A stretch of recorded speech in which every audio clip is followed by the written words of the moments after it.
Thank you for taking the time to watch this video about collection and cash handling procedures for our parishes. Here are some instructions your parish must follow to conform to archdiocesan procedures. As you're doing the collection, make sure it's always in the sight of 2 or more unrelated adults.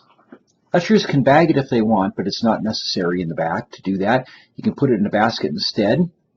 This may be more liturgically appropriate. And then you would include it in the offertory. There should, again, always be more than 2 unrelated adults handling collection. And as they bring it forward in the offertory, the priest can take it and put it at the foot of the altar. Don't forget that once Mass is over, to keep an eye on the collection sitting at the foot of the altar. Ideally, your head ushers would be in charge of the procedure of bringing the collection to the back.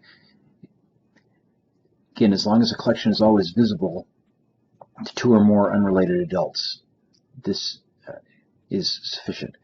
Money bagging procedures. Whenever you bag the money, don't count it in the sacristy or the back or wherever. Don't even organize it. This is the job of the collection counters. Sign and date the bag and the top before putting the money in the bag. Note the appropriate info on the bag, such as the Mass, the date, who the 2 people are bagging the collection. Also note this on a bag log as well, so that bag log can be checked against the information on the bag. Make sure the money gets put all the way in. We don't want anything caught in the seal of the bag. That has happened before and has either enabled people to get money out or has confused the collection counters as to whether the tamper-evident bag has actually been completely sealed. Make sure, obviously, all the money is taken out of the collection basket and put in. And then once it's all in, it's best to get all the air out of the bag if possible. Take the seal off and make sure it is all sealed tightly. After that is done, again, 2 people visit there, put the bag in the drop safe, make sure it goes all the way down into the drop safe in the sacristy. We have had circumstances where the bag has been fished out because it didn't go all the way down. It is okay for one person, even a staff person, to bring the bag over to where the collection is to be counted. Just be very watchful for potential robberies. We've had robbers watch for patterns when the bag gets shifted over, brought over to the parish office. The collection count should be done in a secure area in the parish office or the parish facility. Collection counting in parishioners' homes is not permissible. Collections should be counted and checks endorsed for deposit as soon as possible after the service. A collection committee should be established in sufficient number to count collections as expeditiously as possible. Selection of members is extremely important. Prospects should be screened and approved by the pastor. The number of members should be sufficient to cover the counting requirements without overburdening the members, considering absences, vacations, etc.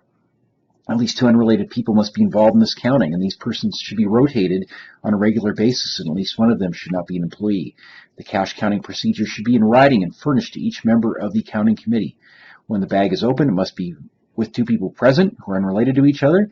Please watch for evidence that the bag may have been tampered with. And if you see any evidence of that, show that to the parish bookkeeper and business manager, 2 different people if possible, before you open the bag. The amount of the offering should be indicated on the outside of the envelopes, the individual envelopes, for subsequent posting to parishioners' statements. All envelopes must have an amount written on them. Important to do this as you go through those envelopes. Loose checks should be listed or copied for subsequent posting to parishioners' statements. The same 2 unrelated people must make the final tally in ink. Obviously, make sure all your bags have been opened and emptied before you do that. That final, and again, make sure those envelopes have the amount written on them that was in there. And then make sure the final tally is written in ink and that both counters agree on the amount, or all the counters agree on the amount of the bank deposit. This bank deposit should be made as soon as possible. This is the same procedure for counting all loose cash. The envelopes and check listings should be forwarded to the appropriate individual to update the offering records. This individual should not have participated in the collection counting and should not be the bookkeeper or another employee involved in financial record keeping for the parish. If there's no safe on the premises, collection proceeds should be deposited immediately. However, deposits should be made no later than the first business day following the service. Thank you again for taking the time to watch this video and helping inform your parish is properly implementing these procedures. If you have any questions, please contact the Parish Financial Services office.